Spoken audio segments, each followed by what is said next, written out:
നമസ്കാരം, എല്ലാവർക്കും ജ്യോതിസ് അടുക്കളയിലേക്ക് സ്വാഗതം. അപ്പം ഇന്ന് ഞാൻ ഉണ്ടാക്കാൻ പോണത് ചിക്കൻ പൊള്ളിച്ചതാണ്. വളരെ ടേസ്റ്റി ആയിട്ടുള്ള ഒരു ചിക്കൻ പൊള്ളിച്ചത്.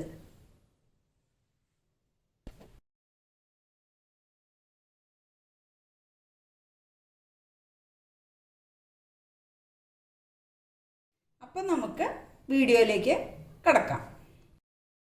അപ്പോൾ ചിക്കൻ പൊള്ളിക്കാൻ വേണ്ടിയിട്ട് ചിക്കൻ ഒരു 700 ഗ്രാമറ്റ് ഇതുള്ളത്. അത് എല്ലോട് കൂടിയിട്ടുള്ള പീസുകളാണ്, വലിയ പീസായിട്ടുള്ളത്. അപ്പോൾ അത് നമുക്ക് അതിൽ മസാല ഇടാം. കുറച്ച് ഉപ്പ്,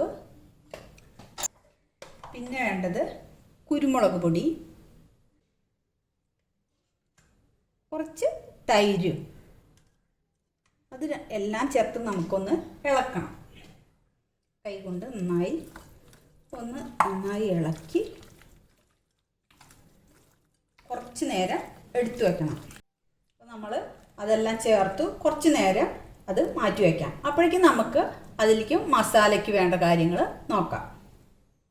അപ്പോൾ നമ്മൾ സ്റ്റൗ കത്തിച്ച് ഒരു ഫ്രൈ പാൻ അടുപ്പത്ത് വെച്ചു. അതിലേക്ക് കുറച്ച് ഒരു ടീസ്പൂണോളം വെളിച്ചെണ്ണ ഒഴിച്ചു കൊടുക്കുക. അത് ചൂടായ ഒരു ടീസ്പൂൺ നല്ല ജീരകം ഇടുക.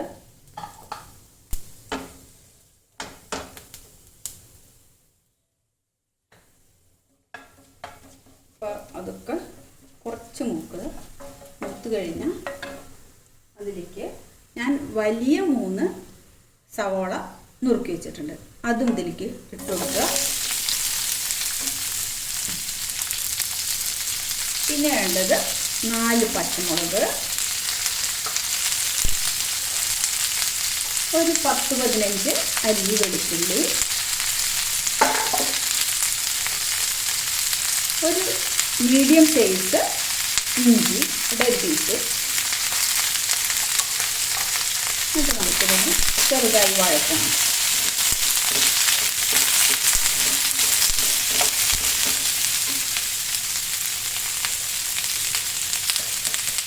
അപ്പോൾ അതിലേക്ക് ഞാൻ കുറച്ച് മല്ലിയിലയും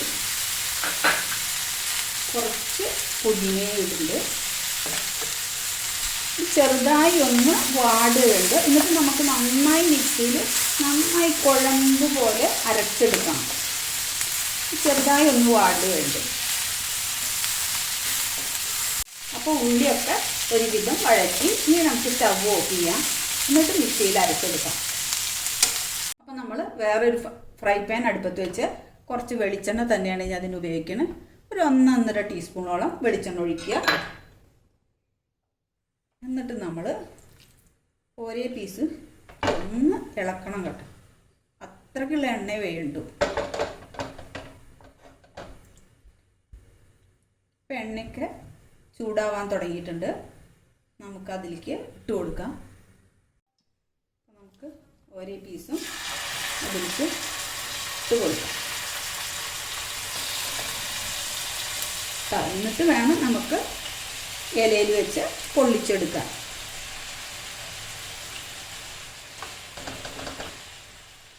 ഇനി നമ്മൾ ഒരു 5 മിനിറ്റ് കഴിഞ്ഞാൽ ഇത് മറച്ചിടണം.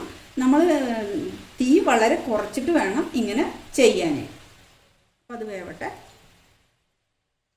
അപ്പോൾ നമുക്ക് ഇതൊക്കെ ഒന്ന് മറച്ചിട്ട് കൊടുക്കാം.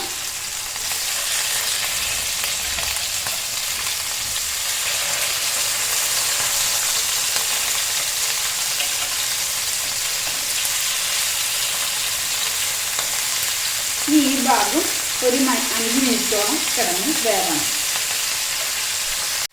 അപ്പം നമ്മുടെ ചിക്കനൊക്കെ ഹാഫ് ഫ്രൈ ആയി. അപ്പം അതൊക്കെ നമുക്ക് എടുത്ത് മാറ്റാം.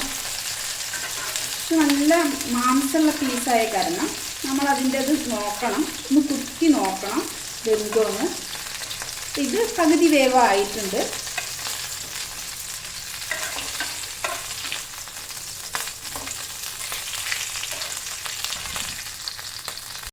ഈ എണ്ണയിലേക്ക് തന്നെയാണ് ഞാൻ അരച്ചു വെച്ച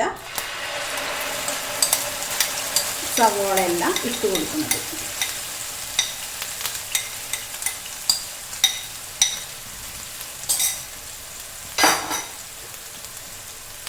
ഇത് നമ്മൾ കുറച്ച് നേരം തന്നെ ഇളക്കണം. ഈ വെള്ളമെല്ലാം വറ്റി നല്ല നല്ല ചെറുതായൊരു ബ്രൗൺ കളറാവുന്നത് വരെ ഇളക്കണം. അപ്പോൾ ഇതൊക്കെ ആയിട്ടുണ്ട്. ഇനി നമുക്ക് ഇതിലേക്ക് വേണ്ട മസാലകൾ ഇട്ട് കൊടുക്കാം. 1 ടീസ്പൂൺ ഗരം മസാല, 1 ടീസ്പൂൺ മല്ലിപ്പൊടി, 1 ടീസ്പൂൺ കുരുമുളക് പൊടി. നമ്മൾ കുരുമുളക് പൊടി നേരത്തെ ഇട്ടിട്ടുണ്ട്, പിന്നെ ഇതിൽ പച്ചമുളകും ചേർത്തിട്ടുണ്ട്. അപ്പോൾ നമുക്ക് അതിന് ഓരോരുത്തരുടെ എരിവിനനുസരിച്ച് കൂട്ടി കുറയ്ക്കുകയൊക്കെ ചെയ്യാം. ഒന്ന് നന്നായി ഇളക്കുക.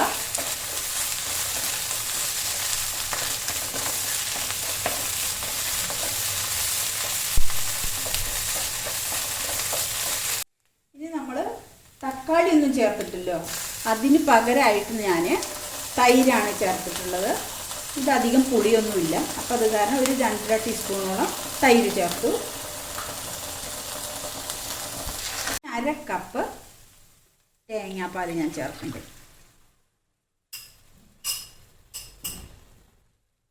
എന്നിട്ട് ഇതിൽ കിടന്നിട്ട് ഒന്ന് കുറുകി വരണം.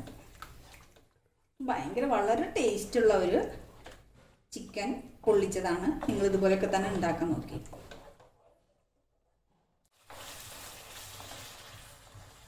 അപ്പോൾ മസാല ഒരുവിധം ശരിയാവാറായി. അപ്പോൾ ഞാൻ ഒരു ലേശം കസൂരി മേത്തി ഇടുന്നുണ്ട്. അത് ഒന്ന് കൈകൊണ്ടൊന്ന് തിരിഞ്ഞ് നല്ലൊരു മണം എടുക്കണത് കേട്ടോ. മണം മാത്രമല്ല, വളരെ ടേസ്റ്റുമാണ്. എന്നിട്ട് നമുക്കൊന്ന് ഇളക്കി കൊടുത്ത് ഇത് ഓഫ് ചെയ്യാം. അപ്പോൾ ഞാൻ ഒരു വാഴൻ്റെ ഇല എടുത്ത് അത് വാട്ടിയിട്ടുണ്ട്. അതിന് നടുക്കിലേക്ക് ഞാൻ ഒരു ഇലയും കൂടി വെച്ച് കൊടുത്തു. ഇനി നമ്മുടെ മസാല കുറച്ച് അതിൻ്റെ മുകളിൽ, കുറച്ചല്ല കുറച്ചധികം അതിൻ്റെ മുകളിൽ ഇടുക. അപ്പോൾ പകുതിയിൽ കൂടുതൽ മസാല ഞാൻ അങ്ങനെ അതിൻ്റെ അടിയിലിട്ടു. എന്നിട്ട് നമുക്ക് ഈ ചിക്കനെല്ലാം ഇതിൽ എടുത്തു വയ്ക്കാം.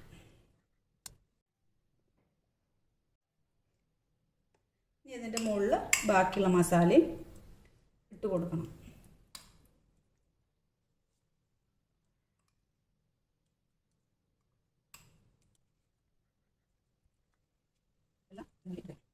അപ്പോൾ മസാല എല്ലാം ഞാൻ അതിന് മുകളിലേക്ക് വെച്ചു. ഇനി നമുക്ക് പാക്ക് ചെയ്യണം. നമ്മൾ അത് കെട്ടാൻ ഇങ്ങനെ കെട്ടി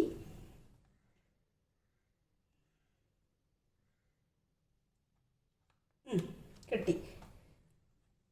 അപ്പോൾ നമ്മൾ സ്റ്റവ് കത്തിച്ച് ഒരു പഴയ എന്തെങ്കിലും പാത്രം, ഒന്നെങ്കിൽ ദോശക്കല്ലോ അല്ലെങ്കിൽ ഇങ്ങനെ കേടുവന്ന ഫ്രൈ പാനോ എന്തെങ്കിലും അടുപ്പത്ത് വെച്ച് അതിൽ ഈ ലേശം എണ്ണ ചുറ്റിക്കണം. എന്നാൽ അല്ലെങ്കിൽ ഈ ഇല പെട്ടെന്ന് കരിഞ്ഞു പോകും. അതിന് വേണ്ടിയിട്ടാണ് നമ്മൾ എണ്ണ ഒഴിക്കുന്നത്. അപ്പം ഞാൻ അതുപോലെ തന്നെ ലേശം എണ്ണയൊക്കെ പുരട്ടിയിട്ടുണ്ട്. ഇനി നമുക്ക് അതിലിത് വെച്ച് കൊടുക്കാം. ഇത് ഒരു 10 മിനിറ്റ് കഴിഞ്ഞാൽ നമുക്ക് തിരിച്ചു വെക്കണം. ഇത് ചൂട് വളരെ ഫ്ലെയിമൊക്കെ കുറച്ചിട്ട് വേണം ഇങ്ങനെ വെക്കാൻ. ഒരു 10 മിനിറ്റ് കഴിഞ്ഞാൽ തിരിച്ചു വെച്ച് കൊടുക്കുക. അങ്ങനെ 2-3 പ്രാവശ്യം ചെയ്യണം. ഇത് നമ്മൾ കുറച്ച് ബുദ്ധിമുട്ടൊക്കെ ഉണ്ട്, എന്നാലും വളരെ ടേസ്റ്റിയായ ഫുഡല്ലേ നമ്മൾ ഉണ്ടാക്കണത്. അപ്പം ഞാൻ ഇത് ഇങ്ങനെ തന്നെ ഒരു 10 മിനിറ്റ് ഇരിക്കട്ടെ, അടച്ചു വെക്കരുത്. അപ്പോൾ ഇപ്പോൾ ഒരു 10 മിനിറ്റൊക്കെ ആയി. നമുക്കിതൊന്ന് മറച്ച് വെച്ച് വെക്കാം.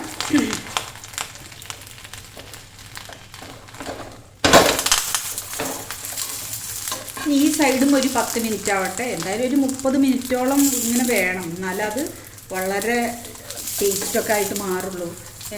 ഇത് വളരെ ഞാൻ സിമ്മിലാണ് സ്റ്റവ് കത്തണത്. അപ്പോൾ അത് കാരണം ഈ ഭാഗം ഒരു 10 മിനിറ്റ് കൂടി ആവട്ടെ.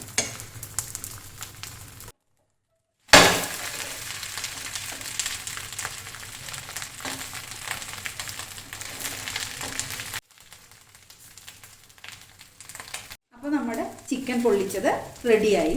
ഞാൻ 30 മിനിറ്റോളം തിരിച്ചും മറിച്ചിട്ട് പൊള്ളിച്ചിട്ടുണ്ട്. ഇത് വളരെ ടേസ്റ്റി ആയിട്ടുള്ള ഒരു ചിക്കൻ പൊള്ളിച്ചതാണ്. അപ്പോൾ നിങ്ങൾ ഇതുപോലെ തന്നെ ഉണ്ടാക്കി നോക്കുക. നിങ്ങൾക്ക് ഇഷ്ടപ്പെട്ട ലൈക്ക് ചെയ്യുക, ഷെയർ ചെയ്യുക, സബ്സ്ക്രൈബ് ചെയ്യുക. അപ്പോൾ അടുത്ത വീഡിയോയിൽ കാണാം.